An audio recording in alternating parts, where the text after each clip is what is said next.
तो कोई तुम पर क्रोध करे, कोई तुम्हें गाली दे, तितिक्षा और शांति, तो सहज भाव से स्वीकार कर लेना कि उसके भीतर क्रोध उठा, इसलिए उसने गाली दी। बेचारा, नाहक उसने कष्ट पाया, स्वीकार कर लेना। इसको तुम अपने भीतर कांटा मत बनने देना। ऐसा धैर्य, ऐसी शांति और ऐसी तितिक्षा बुद्ध निर्वाण को परम कहते हैं। बुद्ध कहते हैं होने योग्य तो एक ही चीज है, निर्वाण। बाकी जो होता है उसको तो स्वीकार कर लेना। किसी ने गाली दी, किसी ने प्रशंसा की, किसी ने कहा आप बड़े सुंदर, किसी ने कहा बड़े कुरूप, ये सब कुछ होने जैसा नहीं, इसका कोई मूल्य भी नहीं है। इसको चुपचाप स्वीकार कर लेना कि ठीक, जैसी आपकी मर्जी, भले लगते भले, बुरे लगते बुरे। इस सब पर जरा भी श्रम मत लगाना और इस सब पर जरा भी दृष्टि मत देना, क्योंकि जो होने जैसा है, जो होना चाहिए, वो तो निर्वाण है। उसकी दिशा में अपनी सारी शक्ति को लगा देना। दूसरों का घात करने वाला प्रवचित नहीं होता है, और अक्सर लोग दूसरों का घात करने में अपनी शक्ति लगा रहे हैं। कोई किसी को मार डालना चाहता है, कोई किसी को हराना चाहता है, कोई किसी को पद से गिराना चाहता है, कोई किसी को पीछे कर देना चाहता है। दूसरों में उत्सुक है, अपने में उनकी कोई उत्सुकता ही नहीं। दूसरे का घात करने वाला प्रवज्जित नहीं होता। प्रवज्या का अर्थ है सन्यास। सन्यासी वही है जो कहता है मैं अपने निर्वाण की खोज कर रहा हूं, मेरे निर्वाण का किसी दूसरे से कोई लेना देना नहीं, कोई प्रतिस्पर्धा नहीं। तुम जिस पद पर हो मजे से रहो, तुम्हारे पास जो है तुम मजे से भोगो, तुम जैसे हो ठीक, ये तुम जानो, इसमें मेरा कुछ लेना देना नहीं। सन्यासी का अर्थ है जिसकी दूसरे से प्रतिस्पर्धा नहीं, जो किसी तरह की ईर्ष्या में नहीं है। लेकिन अक्सर हमारी हालतें उल्टी हैं। हम दूसरे को मिटाने में अगर खुद भी मिट जाएं तो कोई फिक्र नहीं।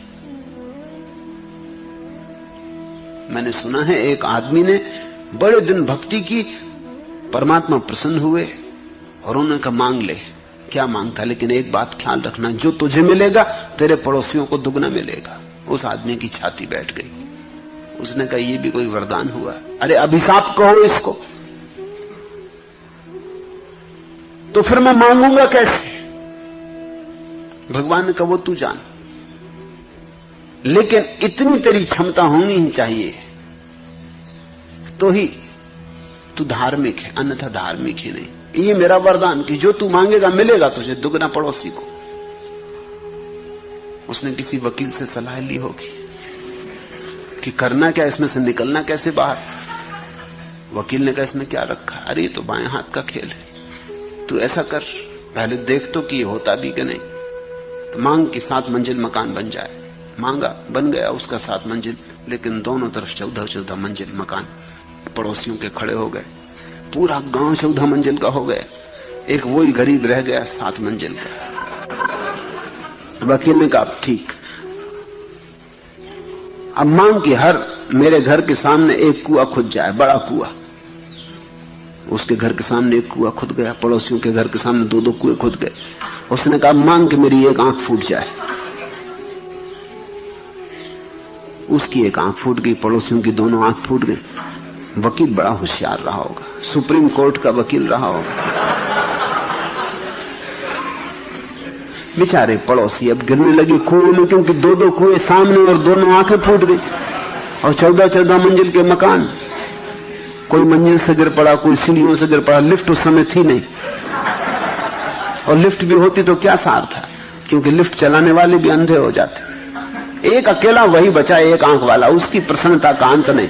वो सम्राट की तरह घूमने लगा गांव में। एक वही था जो देख सकता था, हालांकि आधी देख सकता था अब, लेकिन उसका दुख नहीं था कि कनवा हो गया, एक आंख का हो गया।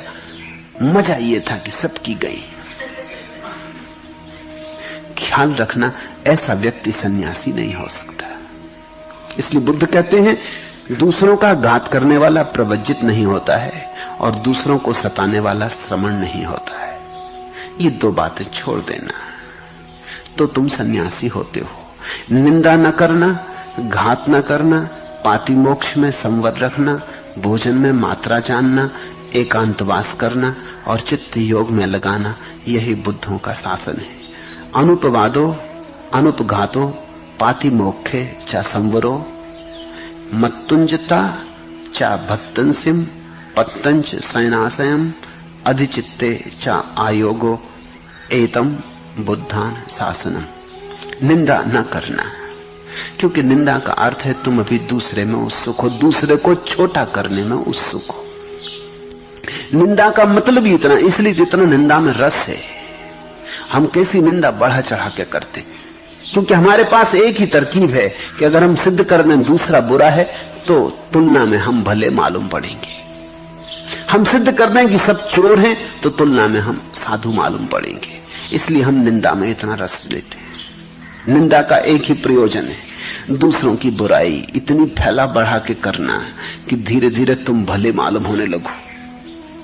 यही दूसरे तुम्हारे साथ कर रहे हैं। तो एक निंदा का व्यवसाय चलता पूरे समाज में। निंदा न करना, क्योंकि संन्यास्त प्रवर्जित भिक्षु जो हो गया, अब उसकी आकांक्षा अपने को उठाने की है, दूसरे को गिराने की नहीं है। घात न करना, किसी को हानि न पहुंचाना, क्योंकि जितनी ऊर्जा दूसरे को घात करने में लगेगी उतनी ऊर्जा तो ध्यान बन जाती, परम संपदा बन जाती, निर्वाण बन जाती। पातिमोक्ष में संवर रखना। पातिमोक्ष का अर्थ होता है बुद्ध ने जो कहा है। बुद्ध अर्थात जागे हुए पुरुषों ने जो कहा है उसको मानना, उसको स्वीकारना, क्योंकि बहुत बातें ऐसी भी उन्होंने कही हैं जो तुम्हें आज समझ में शायद ना भी आए,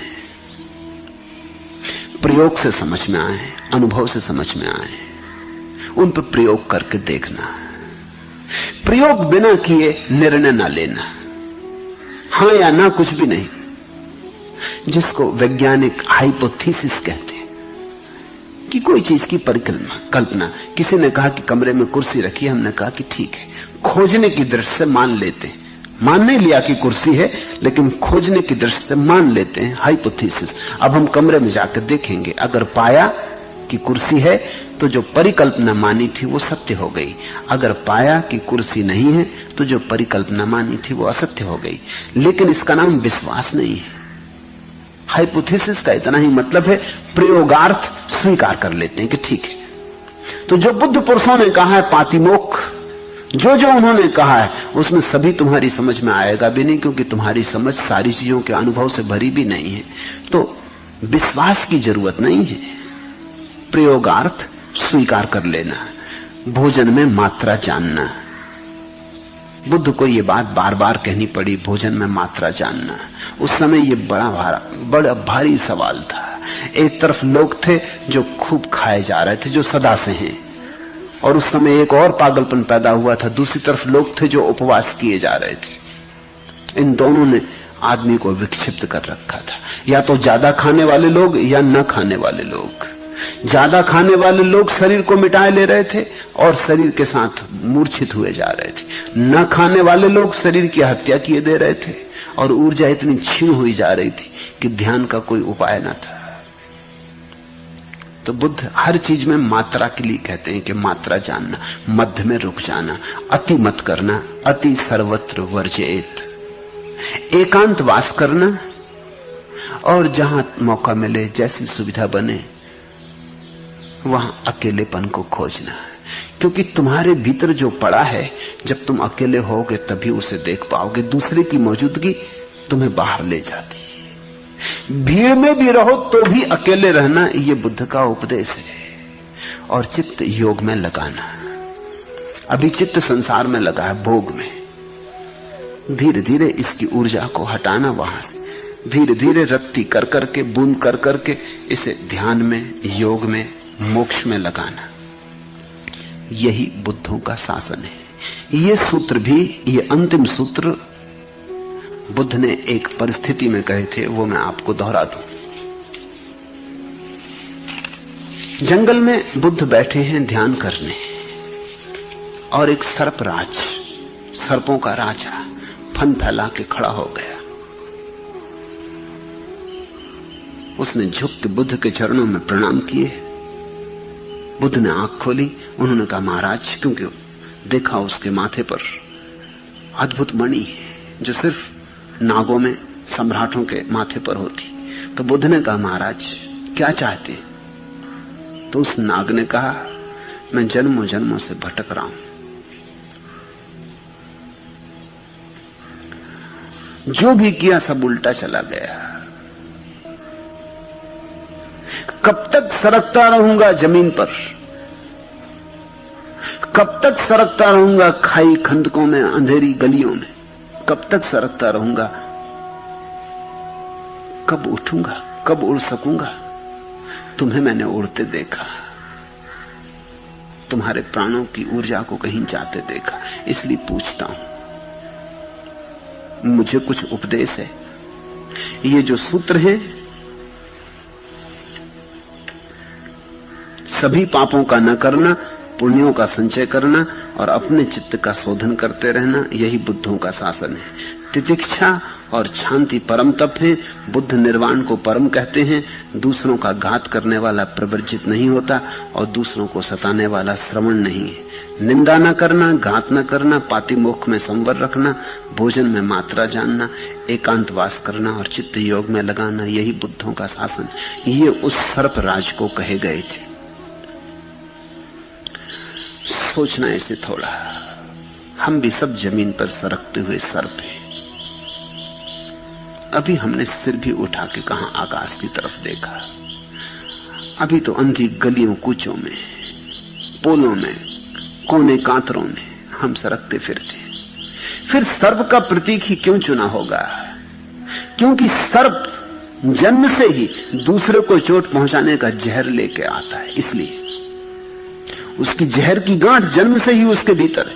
वो दूसरे को मारने में ही, दूसरे का घात करने में ही रस लेता है। यही तो गांठ हम भी लेकर आए हुए हैं। ये प्रतीक प्यारा है और सर्प का प्रतीक सारे धर्मों ने चुना है। उसमें कुछ कारण है। ईसाई कहते हैं कि सर्प ने भटकाया आदमी को, ईव को समझाया कि खा ले ये फल जो भगवान ने वर्जित किया है। ईव को फुसलाया सर्प ने। बुद्ध की इस कथा में सर्प कहता है कि कब तक मैं सरकता रहूंगा जमीन पर। हिंदू कहते हैं कुंडलनी जो ऊर्जा है मनुष्य के भीतर, वो सर्पाकार है। वो सर्प जैसी जब उठती है फन उठा के, तो उसका फन जब चोट करता है सहस्त्रार में, तो सारे कमल खिल जाते। सर्प का प्रतीक आदमी के बहुत करीब है। उसमें कई खूबियां हैं। पहली बात उसकी खूबी है कि सर्प बहुत चालाक। उस चालाकी के कारण ईसाइयों ने उसका प्रतीक बनाया कि उसने स्त्री को भरमाया, ईव को समझाया और अदम को ईश्वर के बगावत में जाने का प्रोत्साहन दिया। सर्प बड़ा शैतान, क्योंकि बड़ा चालाक प्राणी है, बड़ा चालबाज, भरोसे का नहीं। उस प्रतीक का उपयोग किया। बुद्ध की इस कथा में सर्प का प्रयोग हो रहा है इस अर्थ में कि सबकी दशा ऐसी है कि हम जन्म से ही जहर की ग्रंथि लेके पैदा हुए, दूसरे को चोट पहुंचाने में ही समाप्त हुए जा रहे हैं। दूसरे को मार डालने में ही हमने अपना जीवन समझा है, इसलिए। लेकिन एक दिन सर्प भी थक जाता है। तुम कब थकोगे? एक दिन सर्प भी बुद्ध से पूछता है कि मैं कब तक ऐसे ही सरकता रहूंगा, तुम कब पूछोगे? इसलिए प्रतीक चुना। हिंदुओं ने प्रतीक चुना है कि सर्प जब खड़ा हो जाता, तो सर्प की बड़ी खूबियां हैं। उसमें हड्डी होती नहीं, उसके पास हड्डी बिल्कुल नहीं, लेकिन सर्प खड़ा हो जाता बिना हड्डी के। होना नहीं चाहिए वैज्ञानिक ढंग से, लेकिन सर्प पूंछ के बल खड़ा हो जाता है फन उठा के, और उसके पास कोई हड्डी नहीं है। तो चमत्कार है। ऐसा ही चमत्कार मनुष्य के भीतर घटता है कि जो ऊर्जा काम ग्रंथ में पड़ी है, बिना किसी सहारे के, बेसहारे, बिना माध्यम के खड़ी हो जाती, सर्प जैसी। फन जाके चोट करता ऊपर और आखिरी केंद्र खुल जाता। इसलिए हिंदुओं ने उसका